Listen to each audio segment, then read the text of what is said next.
My mom's new husband threatened to kill us. But he didn't know I was a Navy SEAL. The first time my mother's new husband looked me in the eye, he smiled just long enough to fool everyone else in the room before leaning close enough that only I could hear him whisper, "You'd better stay out of my business if you want your mother to stay alive." His breath smelled like expensive whiskey and mint, and his smile never reached his eyes. Around us, guests laughed beneath strings of glowing lights in my mother's backyard, celebrating a wedding that should have been filled with hope instead of dread. My mother was glowing in a white summer dress, happier than I'd seen her since my father died 8 years earlier. She believed she'd finally found another chance at love.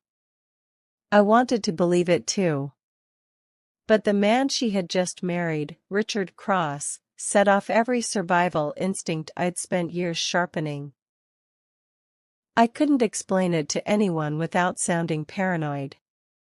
To everyone else, Richard was a wealthy real estate developer who donated to veterans' charities, shook hands with police chiefs, and appeared on local news beside smiling children holding oversized donation checks. He knew exactly how to perform for an audience. My younger sister Emily thought I was simply being overprotective. "Jake, Mom deserves to be happy," she whispered after noticing me staring at Richard. "Please don't ruin this." I forced a smile and nodded because I wasn't there to make a scene. No one at that wedding knew where I'd actually been for the last 11 years. Officially, I worked overseas as a private security consultant. That was the story my family had always believed because it was easier than explaining classified missions, years without contact, or why I disappeared for months at a time. The truth remained locked behind military secrecy. I had served as a Navy SEAL, and even after leaving active duty, I continued working assignments that demanded silence. Keeping my identity hidden had become second nature. But something about Richard bothered me in ways I couldn't ignore. His posture never relaxed. He constantly checked exits. He watched people instead of talking to them. Those weren't habits of a businessman.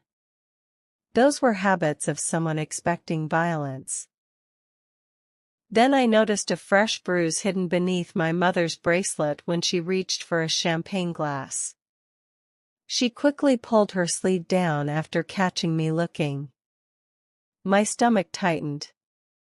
"Mom," I asked quietly later while helping carry gifts inside, "did you hurt your wrist?" She hesitated for half a second too long. I bumped into a cabinet. "I'm getting clumsier every year." Richard appeared in the doorway before I could answer. "Everything okay in here?" he asked with a warm smile. My mother answered before I could. "Of course." Richard looked directly at me. Family should learn when to let the past stay in the past. The words sounded innocent. The message wasn't. Every instinct inside me screamed that my mother wasn't safe, yet I had nothing concrete to prove it. As I drove away that night, I caught Richard standing on the front porch watching my truck disappear into the darkness. He never waved. He simply smiled. The same cold smile predators wear before they strike. 3 days later my mother stopped answering my calls. Emily insisted everything was fine, saying Mom and Richard had taken a spontaneous weekend trip to their mountain cabin. It sounded reasonable until I realized my mother had missed our father's birthday tradition for the first time in nearly a decade. Every year, without fail, she'd visit his grave with fresh lilies. This year, nothing. I drove to the cemetery anyway and found the flowers already there, except they weren't for Mom. The groundskeeper recognized me immediately. Your mother came yesterday, he said.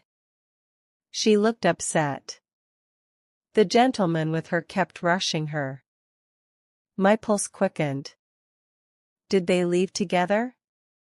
The old man frowned. No. She left in a black SUV. He stayed behind talking to another fellow near the parking lot. He pointed toward the security office. The cameras covered the entrance road. I convinced the manager to let me review the footage after showing my veteran identification. What I saw made the hair on my neck stand up. Richard wasn't comforting my grieving mother. He was grabbing her arm hard enough to make her stumble. Then another man climbed from a dark sedan. Richard handed him a thick envelope. No handshake. No conversation. Just the envelope. Then both men looked around before separating. Experienced operators don't exchange cash in public unless they're confident nobody understands what they're seeing. I snapped photos of the screen before leaving. That night I drove toward the mountain property Emily had mentioned, but something stopped me a mile away. Fresh tire tracks disappeared behind a locked service gate that wasn't marked on any public map. I parked, climbed a ridge, and used binoculars. The cabin lights were on, but I couldn't see my mother anywhere. Instead, I spotted two armed men patrolling the property. Armed security at a vacation cabin? That wasn't normal. One carried himself like former military. The other constantly scanned the tree line. Professional. My instinct screamed that I wasn't looking at bodyguards protecting a wealthy homeowner. They looked like men guarding prisoners. I reached for my phone, ready to call local police, then stopped. If Richard really had connections as powerful as everyone claimed, a careless move could get my mother killed before officers ever arrived. I needed proof, not assumptions. As I backed away through the woods, a twig snapped beneath my boot. Every flashlight below instantly swung toward the hillside. "Who's there?" someone shouted. I moved silently through thick brush, controlling every breath exactly as I'd been trained years earlier. Searchlights swept inches from my face while barking dogs exploded into the night. Somehow I reached my truck unseen. Before pulling away, I watched Richard step outside the cabin holding a phone to his ear. Even from hundreds of yards away, I could feel something had changed. He wasn't nervous. He was angry. And somehow, he seemed to know someone had been watching. The following morning I returned to my apartment expecting answers, but instead I found my front door slightly open. I never leave doors unlocked. Every muscle in my body tightened. I entered quietly, checking corners one room at a time until I reached the kitchen. Nothing had been stolen. My laptop sat untouched. My television was still mounted on the wall. Then I noticed a framed photograph lying face down on the table. It was the last picture ever taken of me, Mom, and Emily before I enlisted. Across the glass someone had written 3 words in red marker: "You're too late." Beneath the frame rested a burner phone that suddenly began ringing. I answered without speaking. Richard's calm voice filled the room. "I underestimated you, Jake. Most sons would have ignored the warning. You didn't." I stayed silent. He chuckled softly. "You hide your past well.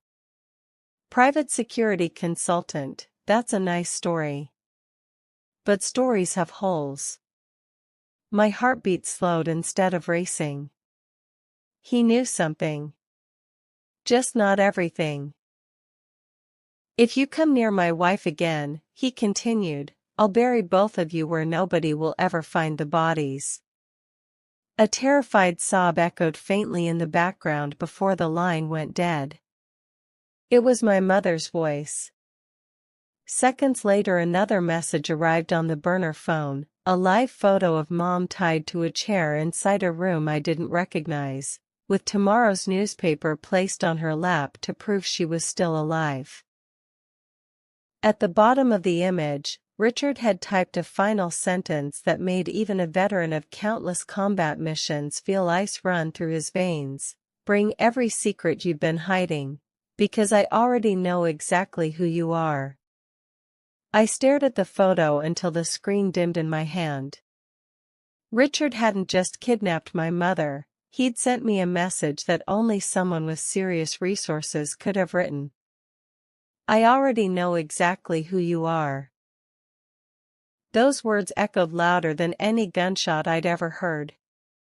During my years as a Navy SEAL, I had faced terrorists, pirates, and warlords who wanted me dead.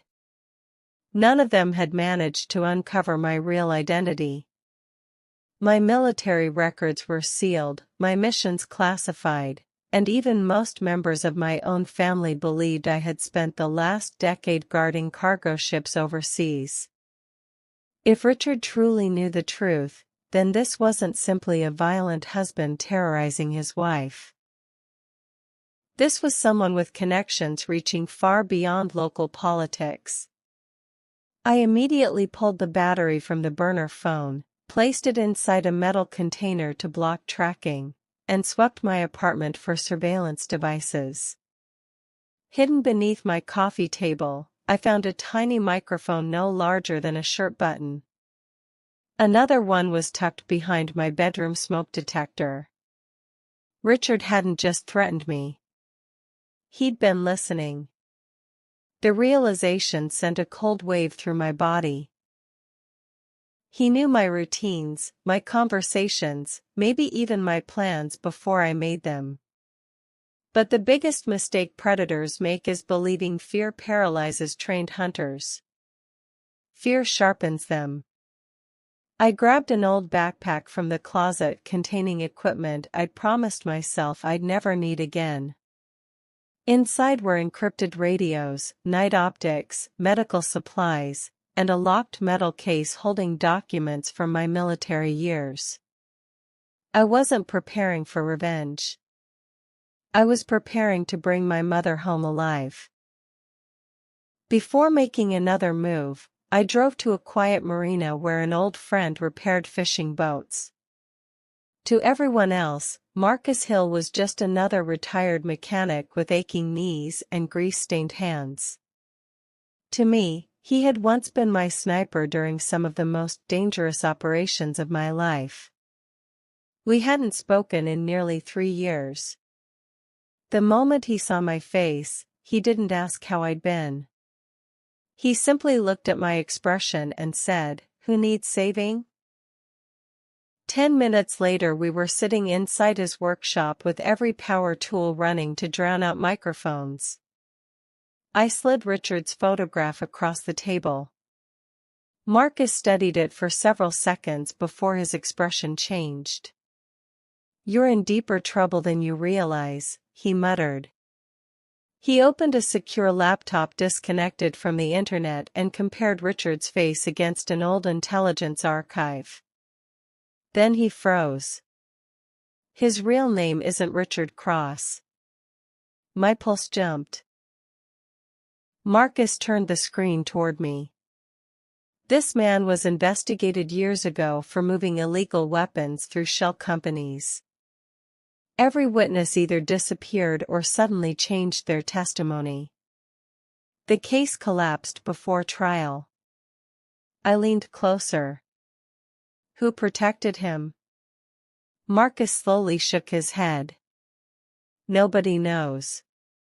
But if he's resurfaced under a new identity, someone powerful is backing him."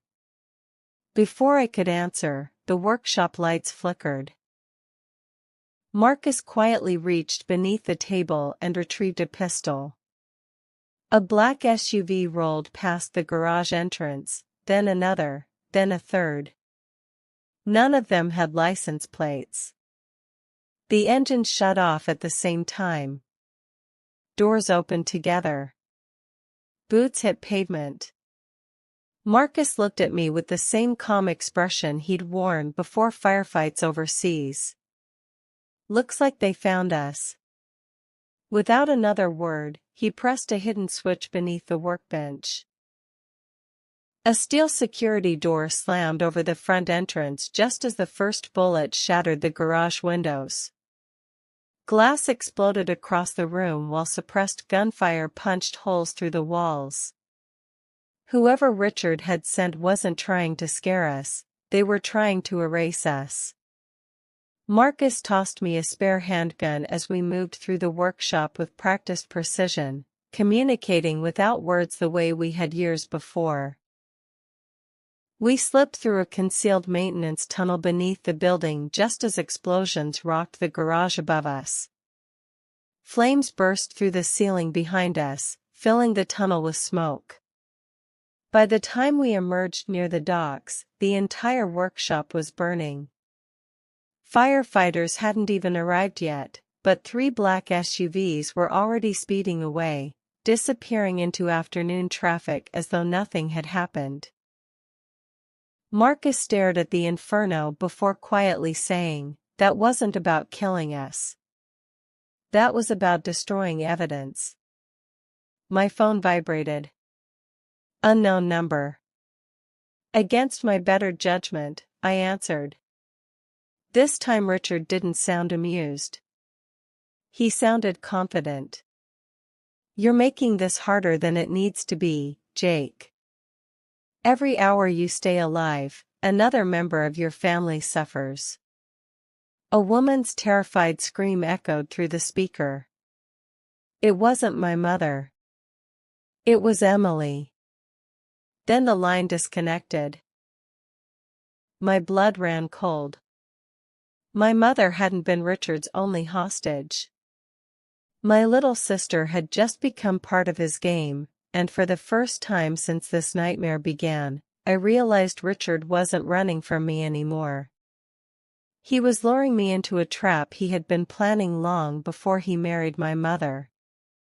Emily's scream stayed with me long after the call ended. It wasn't the kind of scream someone makes because they're frightened. It was the sound of someone who had just realized no one was coming to save them. I clenched the phone until the plastic casing cracked in my hand. Marcus was already moving, spreading maps across the hood of an old pickup truck while I replayed every word Richard had spoken. He wasn't improvising anymore. Every threat, every kidnapping, every attack had been carefully timed. "He's controlling the pace," Marcus said, drawing circles around several properties connected to Richard's businesses. "Which means he thinks we're reacting exactly the way he wants." I forced myself to slow down. Emotional decisions get people killed. That lesson had been burned into me years earlier during combat. I closed my eyes and mentally walked through everything that had happened since the wedding. The bruise on Mom's wrist. The envelope at the cemetery. The armed guards at the cabin. The surveillance devices in my apartment. Then something clicked. Richard had never actually tried to hide any of it. He wanted me to notice. Every clue had been bait leading me toward one destination. The question wasn't where he wanted me. The question was why. Marcus suddenly received an encrypted message on his secure tablet. One of his old intelligence contacts had managed to identify the black SUVs from the garage attack. They belonged to a transportation company that officially delivered construction equipment. Unofficially, federal investigators suspected it had been laundering money for organized crime for years. One warehouse on the edge of the city appeared over and over in the records. No convictions. No warrants.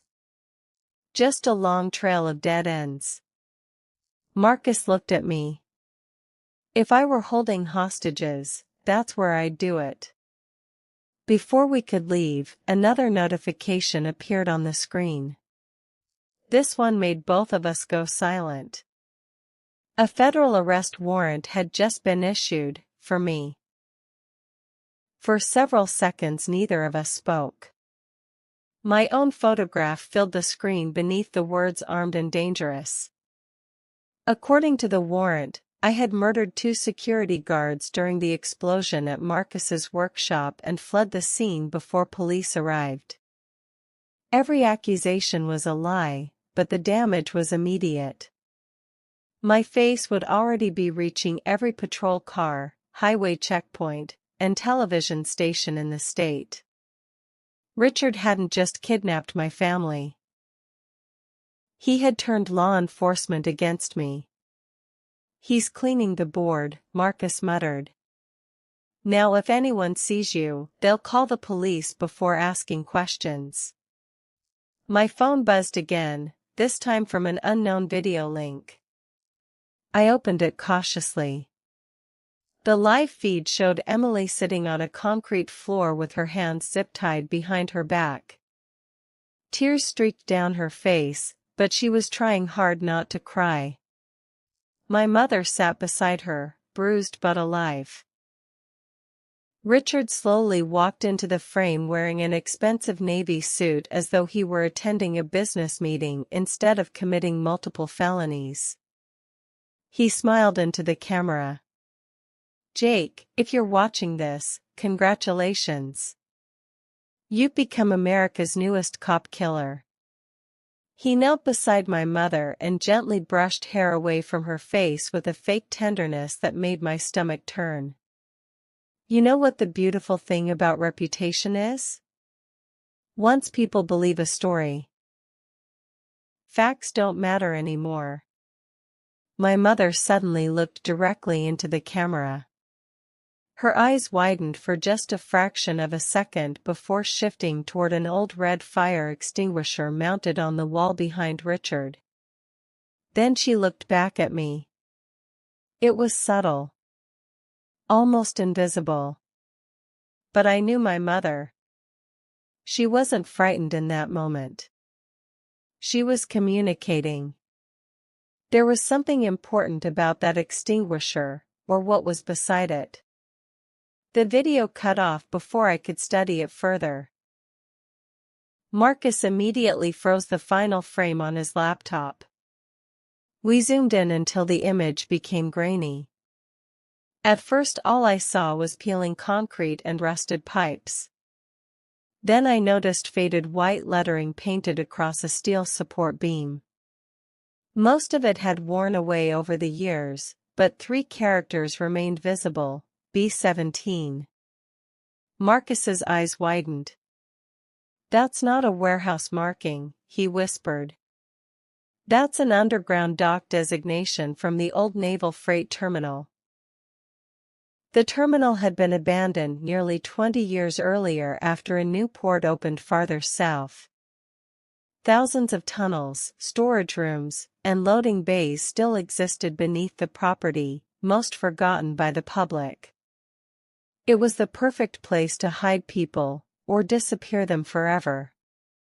Before we could make another plan, police sirens erupted from every direction. Patrol cars surrounded the dockyard entrance while a helicopter swept overhead with its spotlight. Someone had tipped them off to our location. Marcus looked at the growing wall of officers, then back at me.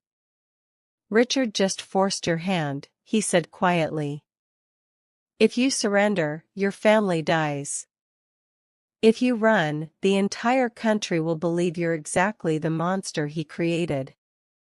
I took one last look at the frozen image of my mother. Hidden in the reflection of the fire extinguisher's metal handle was a faint silhouette I hadn't noticed before. A man wearing an FBI windbreaker, standing only a few feet away from Richard, as if he were working with him instead of trying to arrest him.